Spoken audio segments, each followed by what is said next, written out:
പ്രശോഭിതം ഈ ജീവിതം, ആർദ്രമാം ദൈവസ്നേഹം നിറയും പൂവനം. ആതുരപൂർണ പ്രശോഭിതം ഈ ജീവിതം, ആർദ്രമാം ദൈവസ്നേഹം നിറയും പൂവനം. സ്നേഹദീപനാളമായി വിളങ്ങും ധന്യജീവിതം.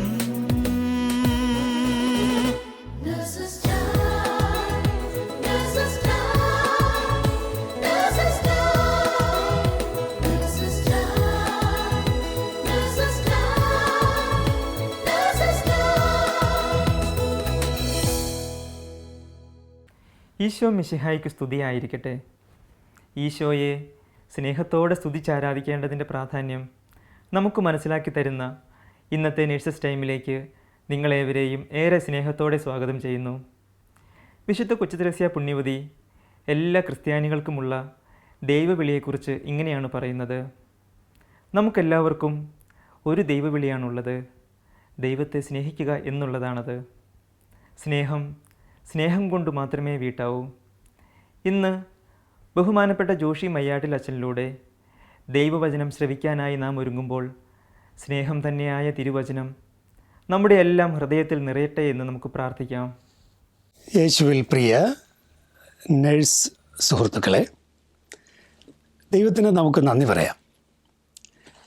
ദൈവത്തോട് എങ്ങനെ സംസാരിക്കണം എന്നതിന് ദൈവം തന്നെ നമുക്ക് വാക്കുകൾ തന്നിരിക്കുന്നു.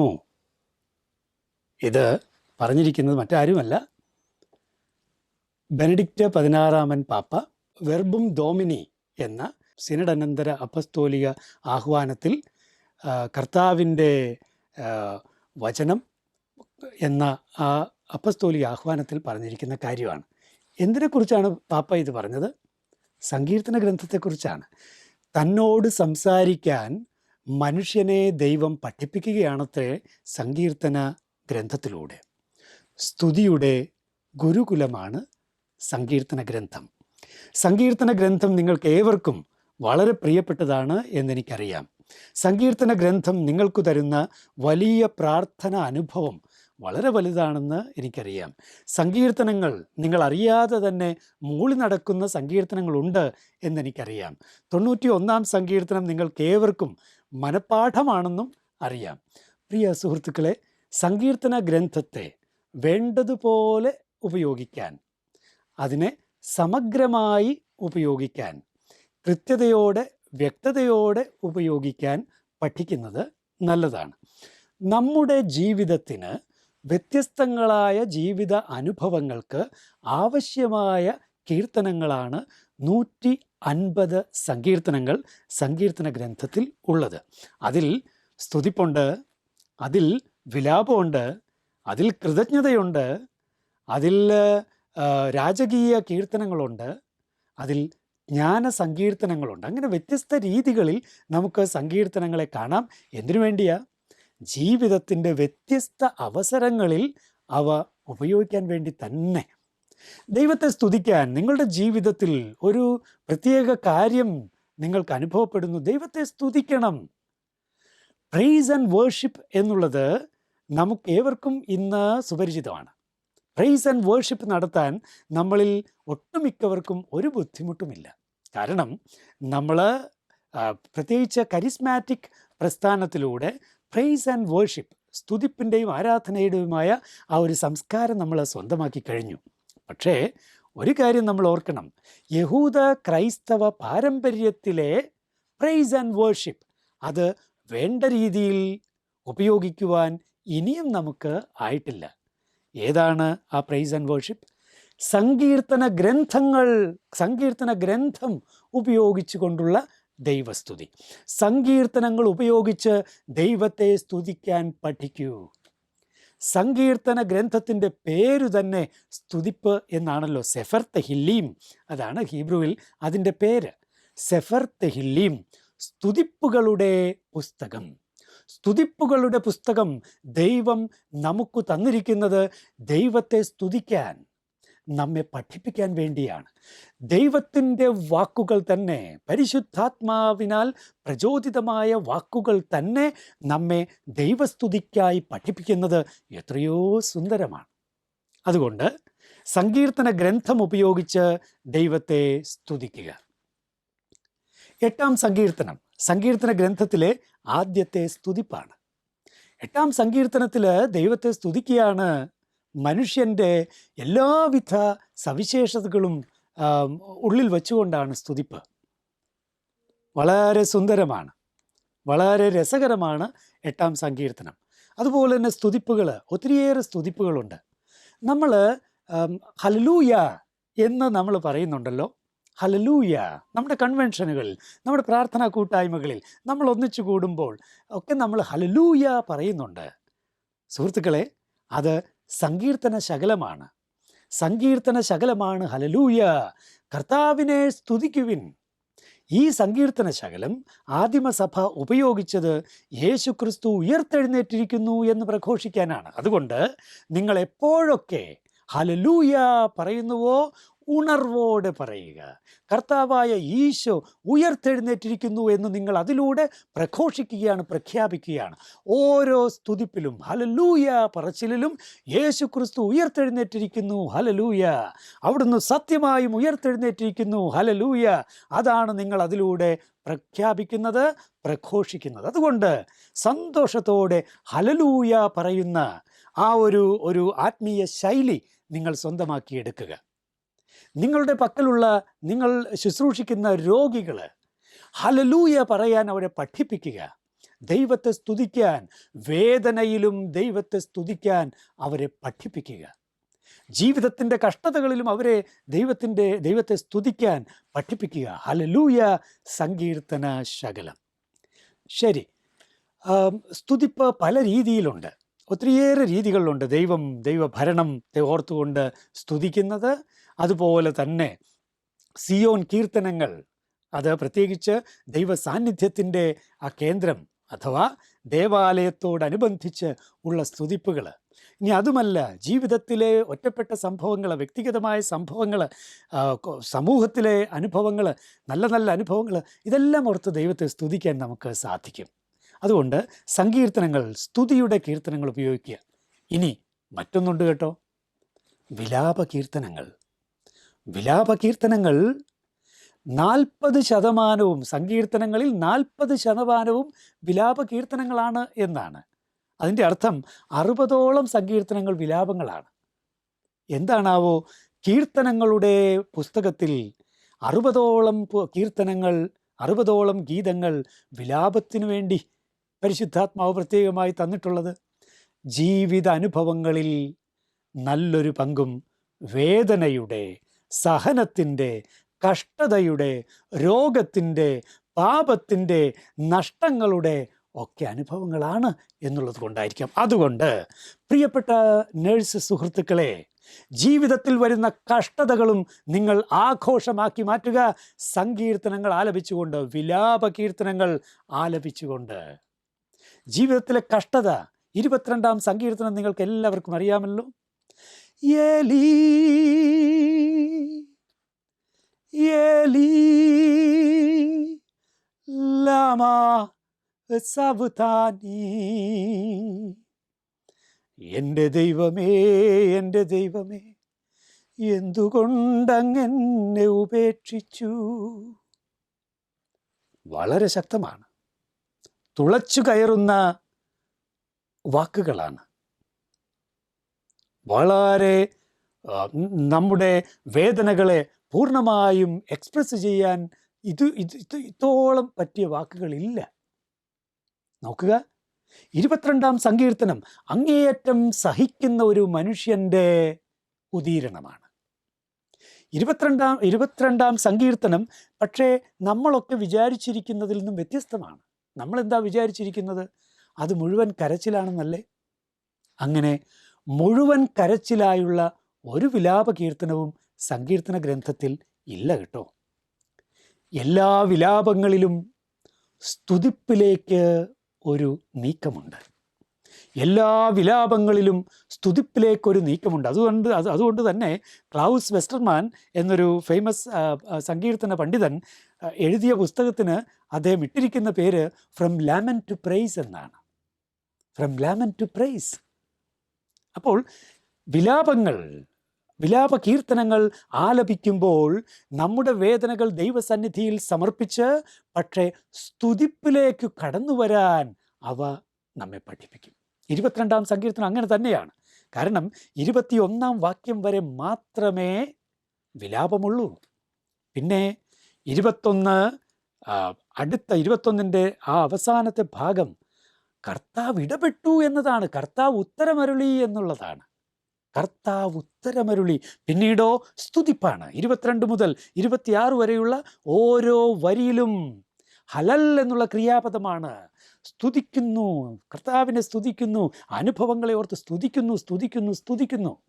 24-ാം വാക്യത്തിലോ സ്തുതിപ്പിൻ്റെ കാരണവും പറഞ്ഞിട്ടുണ്ട്. ഇനി 27 മുതൽ 31 വരെ അവസാനം വരെയുള്ള വരികളിൽ നമ്മൾ എന്താ കാണുന്നത്? അതിശയകരമായൊരു കാഴ്ചയാണ്. വലിയ വേദനയിൽ നിന്ന് കടന്നു വന്ന ആ മനുഷ്യൻ, സ്തുതിപ്പിലേക്കു നീങ്ങിയ ആ മനുഷ്യൻ ഏറ്റവും ഒടുവിൽ എന്തിനാ വന്ന് നിൽക്കുന്നതെന്നറിയാവോ? തൻ്റെ പ്രേഷിതത്വത്തിൽ. 22-ാം സങ്കീർത്തനത്തിലേക്ക് നിങ്ങളുടെ ശ്രദ്ധയെ ഞാൻ ക്ഷണിക്കുകയാണ്. പ്രത്യേകിച്ച് ആ ഭാഗത്തിലേക്ക് 22 മുതൽ 22-ാം സങ്കീർത്തനം 22 മുതൽ 26 വരെ സ്തുതിപ്പ് ഞാൻ പറഞ്ഞല്ലോ. ഇനി 27 മുതൽ ഭൂമിയുടെ അതിർത്തികൾ കർത്താവിനെ അനുസ്മരിക്കുകയും അവിടുത്തെ അടുത്തേക്കു തിരിയുകയും ചെയ്യും.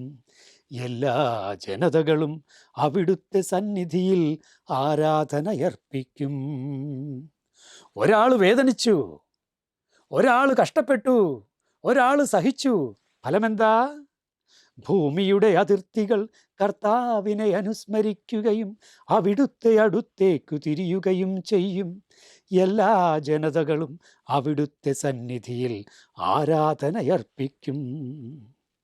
ഇനി മുന്നോട്ട് പോകുമ്പോൾ 30-ാം വാക്യം, പുരുഷാന്തരങ്ങൾ അവിടുത്തെ സേവിക്കും, അവർ ഭാവി തലമുറയോട് കർത്താവിനെ പറ്റി പറയും.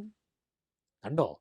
സ്പേസിൽ തന്നെ, ഭൂമിയിൽ എല്ലായിടത്തും, ഭൂമിയുടെ അതിർത്തികൾ വരെ എല്ലാവരും കർത്താവിൻ്റെ രാജ്യത്വം അംഗീകരിക്കും. ഇനി ടെമ്പറലായിട്ട് ടൈമിൽ വരാനിരിക്കുന്ന തലമുറകൾ അവർ പോലും കർത്താവിനെക്കുറിച്ച് കേൾക്കും. ജനിക്കാനിരിക്കുന്ന തലമുറയോട് കർത്താവാണു മോചനം നേടിത്തന്നതെന്ന് അവർ ഉദ്ഘോഷിക്കും. ഒരു മനുഷ്യൻ്റെ വേദന, ആ വേദന എങ്ങനെ സ്തുതിപ്പായി മാറുന്നു, അതെങ്ങനെ ഒരു മിഷനായി മാറുന്നു. സഹിക്കുന്നവൻ ഒരു പ്രേഷിതനാണ്. പ്രിയ സുഹൃത്തുക്കളെ, സഹനത്തോട് ഇത്രമാത്രം ചേർന്ന് നിൽക്കുന്ന മറ്റൊരു ജോലി ഈ ലോകത്തിലുണ്ടോ നിങ്ങളുടേതുപോലെ?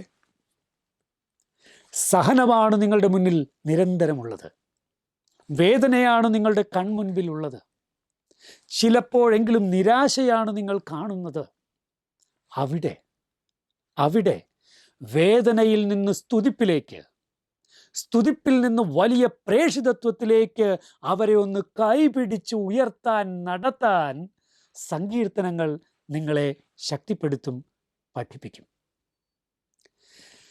41-ാം സങ്കീർത്തനത്തിലേക്ക് നമുക്കൊന്ന് കടന്നു വരാം.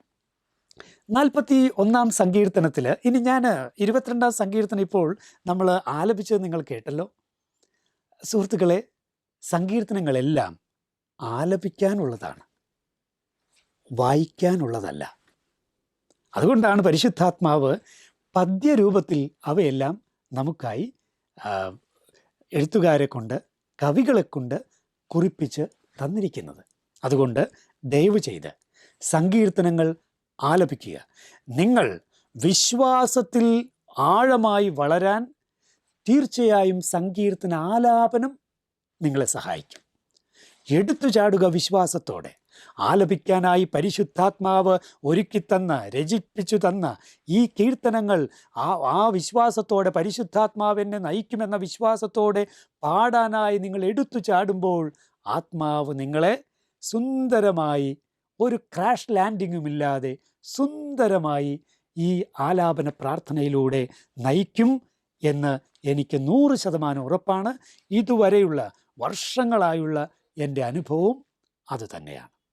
ശരി, നമുക്ക് 41 സങ്കീർത്തനത്തിലേക്ക് പ്രവേശിക്കാം. രോഗശയ്യയിൽ ആശ്വാസം, അതാണല്ലോ 41 സങ്കീർത്തനത്തിൽ അതിൻ്റെ ശീർഷകമായിട്ട് തന്നെ POC ബൈബിളിൽ കൊടുത്തിട്ടുള്ളത്. ദരിദ്രരോടു ദയ കാണിക്കുന്നവൻ ഭാഗ്യവാൻ, ഭാഗ്യവാൻ. ദരിദ്രരോട് ദയ കാണിക്കുന്നവൻ ഭാഗ്യവാൻ. അഷ്റൈ എന്ന പദം കൊണ്ടാണ് ഈ സങ്കീർത്തനം തുടങ്ങിയിരിക്കുന്നത്. അഷ്റൈ, ഭാഗ്യവാൻ, അനുഗ്രഹീതൻ. അഷ്റൈ. നിങ്ങൾ നഴ്സുമാരെ, നിങ്ങൾ ഭാഗ്യവാന്മാരാണ്, ഭാഗ്യവതികളാണ്. കാരണം ഡള്ളിനോട് നിങ്ങൾ ദയ കാണിക്കുന്നു. ഉപയോഗിച്ചിരിക്കുന്ന പദം അതാണ്, ഡൾ. ഡള്ളിനോട് നിങ്ങൾ ദയ കാണിച്ചിരിക്കുന്നു. എന്താ ഡൾ?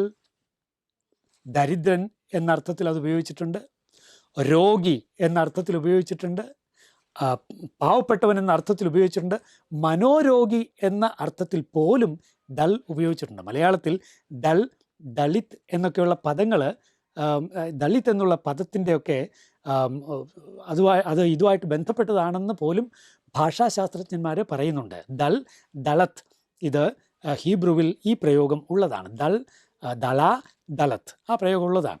ശരി, നമുക്ക് തിരിച്ചു വരാം. പുതിയ നിയമത്തിൽ ഈശോ ഉപയോഗിച്ചിരിക്കുന്ന ഗ്രീക്ക് വാക്ക്, ഈശോയുടേതായി ഉപയോഗിച്ചിരിക്കുന്നത് മക്കാരിയോസ്. അതാണ് മക്കാരിയോസ്. ഭാഗ്യവാൻ, സുവിശേഷ ഭാഗ്യങ്ങളിൽ ഉപയോഗിച്ചിരിക്കുന്ന പദം ഇതിൻ്റെ പരിഭാഷയാണ്, മക്കാരിയോസ്. നോക്കുക, നിങ്ങൾ ഭാഗ്യവാന്മാരാണ്, ഭാഗ്യവതികളാണ്. കാരണം രോഗിയോട് വലിയ കരുണ കാണിക്കാൻ, ദയ കാണിക്കാൻ, അതാണ് നിങ്ങൾ. രോഗിയോടുള്ള ദയയാണ് നിങ്ങൾ. നിങ്ങളുടെ ആശ്വാസവാക്കുകൾ, നിങ്ങളുടെ തലോടൽ, നിങ്ങളുടെ ശക്തിപ്പെടുത്തൽ, നിങ്ങളുടെ സ്നേഹത്തോടു കൂടിയുള്ള ആ ഗുളിക നൽകൽ, നിങ്ങളുടെ സ്നേഹത്തോടു കൂടിയുള്ള ആ ഇഞ്ചക്ഷൻ നൽകൽ, പ്രിയപ്പെട്ടവരെ, നിങ്ങൾ അനുഗ്രഹീതരാണ്. ദരിദ്രരോടു ദയ കാണിക്കുന്നവൻ ഭാഗ്യവാൻ, ഭാഗ്യവാൻ. കഷ്ടതയുടെ നാളുകളിൽ അവനെ കർത്താവു രക്ഷിക്കും. ദരിദ്രനോടു ദയ കാണിക്കുന്നവൻ ഭാഗ്യവാൻ, ഭാഗ്യവാൻ. ഈ സങ്കീർത്തനത്തിൽ 1 മുതൽ 3 വരെ നമ്മൾ ഒരു ജനറൽ പ്രിൻസിപ്പിളാണ് കാണുന്നത്. എന്താ ജനറൽ പ്രിൻസിപ്പിള്? ദരിദ്രനോട് ദയ കാണിക്കുന്നവൻ ഭാഗ്യവാനാണ്. എന്തിലാണ് അവൻ്റെ ഭാഗ്യം അഥവാ അവളുടെ ഭാഗ്യം അടങ്ങിയിരിക്കുന്നത്? അതും തുടർന്ന് പറയുന്നുണ്ട്. കഷ്ടതയുടെ നാളുകളിൽ കർത്താവ് അവനെ അഥവാ അവളെ രക്ഷിക്കും. പിന്നെ പരിപാലിക്കും. ഷൊമേർ, ഷമാർ എന്നുള്ള ക്രിയാപദമാണ്. പരിപാലിക്കും, കാക്കും, കാക്കും, പ്രൊട്ടക്റ്റ് ചെയ്യും കർത്താവ്. ദരിദ്രനോട് ദയ കാണിക്കുന്നവനെ കർത്താവ് പ്രൊട്ടക്റ്റ് ചെയ്യും. ഇനി മറ്റൊന്ന്, അവൻ്റെ ജീവൻ സംരക്ഷിക്കും, ജീവൻ സംരക്ഷിക്കും. പ്രിയപ്പെട്ടവരെ, സ്വാഭാവികമായും അതിന് വളരെ വിശാലമായ അർത്ഥങ്ങളുണ്ട് എന്ന് നിങ്ങൾക്കറിയാം. അത് ജീവൻ, ആത്മീയ ജീവൻ, മാനസികമായ ജീവൻ, ശാരീരിക ജീവൻ, നിത്യജീവൻ, ഏതെല്ലാം രീതികളിൽ ഇതിന് അർത്ഥതലങ്ങളുണ്ട് എന്ന് നിങ്ങൾ തിരിച്ചറിയുക. അവൻ്റെ ജീവൻ കർത്താവ് സംരക്ഷിക്കും. അവൻ ഭൂമിയിൽ ബറൂഖ് ആയിരിക്കും, അനുഗ്രഹീതനായിരിക്കും. ഭൂമിയിൽ അനുഗ്രഹീതനായിരിക്കും. ദൈവത്താൽ അനുഗ്രഹിക്കപ്പെട്ടവനാണ് നീ, ദൈവത്താൽ അനുഗ്രഹിക്കപ്പെട്ടവളാണ് നീ. കാരണം ദരിദ്രനോട് നീ ചേർന്ന് നിൽക്കുന്നു. പിന്നെ അവിടുന്ന് അവനെ ശത്രുക്കൾക്ക് വിട്ടുകൊടുക്കുകയില്ല. പ്രിയപ്പെട്ടവരെ, ശത്രുക്കൾ എന്ന പദത്തിൻ്റെയും അർത്ഥതലങ്ങൾ എത്ര വിശാലമാണെന്ന് ഞാൻ പറയാതെ തന്നെ നിങ്ങൾക്കറിയാം. ആത്മീയ ശത്രുക്കൾ അല്ലേ, മാനസികമായ ശത്രുക്കൾ, ശാരീരികമായ ശത്രുക്കൾ, ഒത്തിരിയേറെ പല രീതിയിൽ ഏതൊക്കെ വന്നാലും ബേസിക്കായിട്ട് നമ്മുടെ ശത്രു, നമ്മുടെ എതിരാളി സാത്താനാണ് എന്ന് നിങ്ങൾക്കറിയാമല്ലോ. ശരി, ഇങ്ങനെ ഇത്രയും 3-ാം വാക്യം വരെ ജനറൽ പ്രിൻസിപ്പിൾസ് പറഞ്ഞിട്ട് സങ്കീർത്തകൻ എന്താ ചെയ്യുന്നത്? തൻ്റെ അനുഭവ സാക്ഷ്യം നൽകുകയാണ്. അതാണ് 4 മുതൽ 13 വരെയുള്ള വാക്യങ്ങളിൽ നമ്മൾ കാണുന്നത്. 4 മുതൽ 13 വരെയുള്ള വാക്യങ്ങളിൽ തൻ്റെ അനുഭവ സാക്ഷ്യം നൽകുന്ന സങ്കീർത്തകൻ 4 മുതൽ 10 വരെ തൻ്റെ അവസ്ഥ, താൻ ആയിരുന്ന അവസ്ഥ അവിടെ പറഞ്ഞു, തൻ്റെ അവസ്ഥ പറഞ്ഞു, തനിക്കുണ്ടായ കഷ്ടതകൾ പറഞ്ഞു, ഒടുവിൽ കർത്താവ് തന്നെ സഹായിച്ച കാര്യവും പറഞ്ഞു. അപ്പോൾ സങ്കീർത്തകൻ, ഈ പറയുന്ന സങ്കീർത്തകൻ ദരിദ്രനോട് ദയ കാണിച്ച ഒരുവനാണ്. ആ ദരിദ്രനോട് ദയ കാണിച്ച അവൻ്റെ ജീവിതത്തിൽ ഉണ്ടായ കഷ്ടതകളും ക്ലേശങ്ങളും എന്തൊക്കെയായിരുന്നു?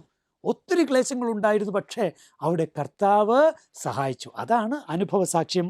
ശരി, ഞാൻ പറഞ്ഞു, കർത്താവേ എന്നോട് കൃപ തോന്നണമേ, എന്നെ സുഖപ്പെടുത്തണമേ, ഞാൻ അങ്ങയ്ക്കെതിരായി പാപം ചെയ്തു പോയി.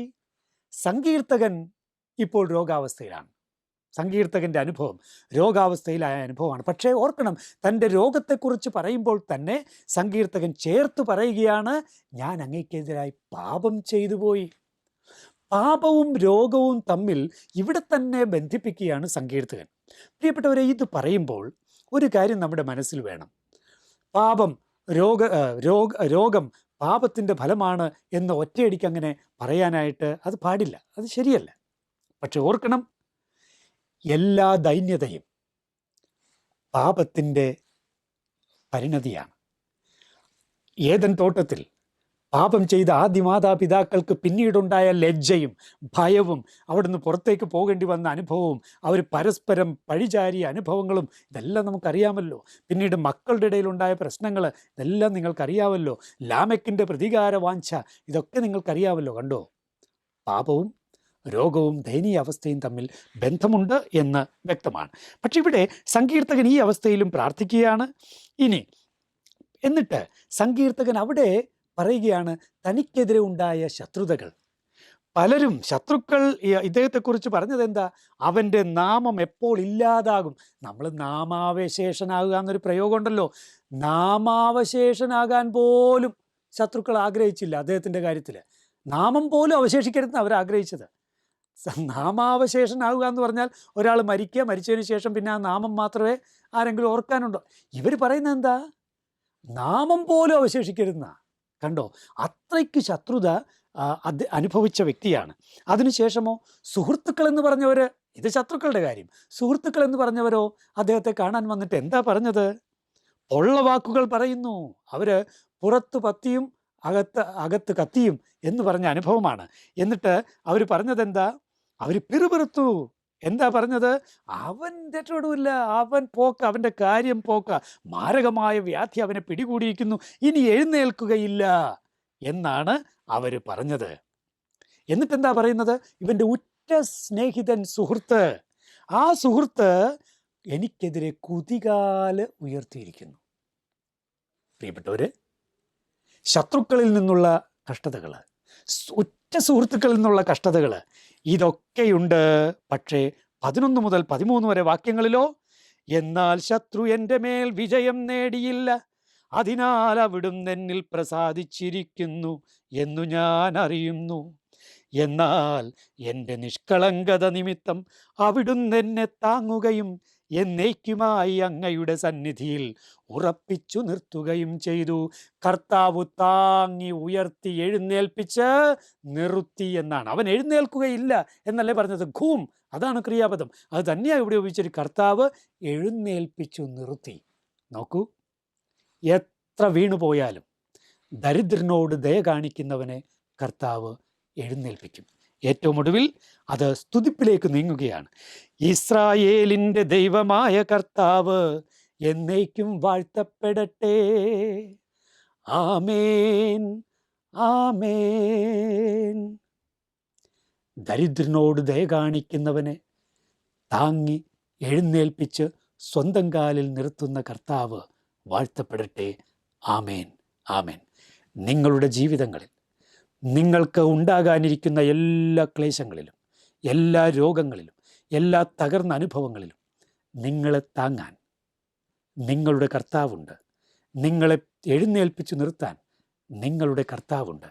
കാരണം നിങ്ങൾ ദരിദ്രരോട് ദയ കാണിക്കുന്നവരാണ്. അനുഗ്രഹീതരെ, ഭാഗ്യവാന്മാരെ, ഭാഗ്യവതികളെ, നിങ്ങൾക്ക് ആശംസകൾ. ദൈവം നിങ്ങളെ അനുഗ്രഹിക്കട്ടെ. ഹല്ലേലൂയ എന്ന വാക്കിൻ്റെ മനോഹാരിത ഏറ്റവും ഭംഗിയായി വചനത്തിലൂടെ നമ്മോട് പങ്കുവച്ച ജോഷി അച്ഛനെ ഓർത്ത് നമുക്ക് ഈശോയ്ക്ക് നന്ദി പറയാം. നമ്മുടെ കുടുംബത്തിലെ അനുദിന ജോലികളും കൊച്ചു കൊച്ചു സഹനങ്ങളും സ്വർഗീയ സിംഹാസനത്തിൽ വാഴുന്ന ദൈവപിതാവിനുള്ള സ്തുതികളായി ഉയർത്താൻ നമുക്ക് സാധിക്കട്ടെ. അതിനുള്ള കൃപയ്ക്കായി ലോകമെമ്പാടുമുള്ള എല്ലാ നഴ്സുമാരെയും അവരുടെ കുടുംബങ്ങളെയും പരിശുദ്ധ അമ്മയുടെ വിമല ഹൃദയം വഴിയായി ഈശോയ്ക്ക് സമർപ്പിച്ചുകൊണ്ട് നമുക്ക് പ്രാർത്ഥിക്കാം. ഓരോ നഴ്സും ഒരു വിശുദ്ധനായി ഒരു വിശുദ്ധയായി തീരട്ടെ. ആമേൻ. ദൈവമാതാവും ഞങ്ങളുടെ അമ്മയുമായ കന്യകാമറിയമേ, ഫാത്തിമാനാഥേ, എന്നെയും എൻ്റെ കുടുംബത്തെയും തിരുസഭയെയും മാനവകുലത്തെയും ലോകമെമ്പാടുമുള്ള നേഴ്സുമാരെയും അങ്ങേ വിമല ഹൃദയത്തിന് പ്രതിഷ്ഠിക്കുന്നു. അങ്ങേ ശക്തിയുള്ള സംരക്ഷണത്തിൽ ഞങ്ങളെ കാത്തുകൊള്ളണമേ. അങ്ങ് ഞങ്ങളുടെ നാഥയും സംരക്ഷകയുമാകണമേ. ആത്മീയവും ശാരീരികവുമായ സകല അപകടങ്ങളിലും ക്ലേശങ്ങളിലും നിന്ന് ഞങ്ങളെ രക്ഷിച്ചുകൊള്ളണമേ. എല്ലാറ്റിലും ദൈവേഷ്ടം കണ്ടെത്തി നിറവേറ്റുവാനും യേശുവിൻ്റെ തിരുഹൃദയത്തിന് പ്രീതികരമായ വിധത്തിൽ ജീവിച്ച് സ്വർഗഭാഗ്യത്തിലെത്തിച്ചേരുവാനും കാരുണ്യനാഥേ, ഞങ്ങളുടെ സ്നേഹമുള്ള അമ്മേ, ഞങ്ങളെ സഹായിക്കണമേ. ആമേൻ.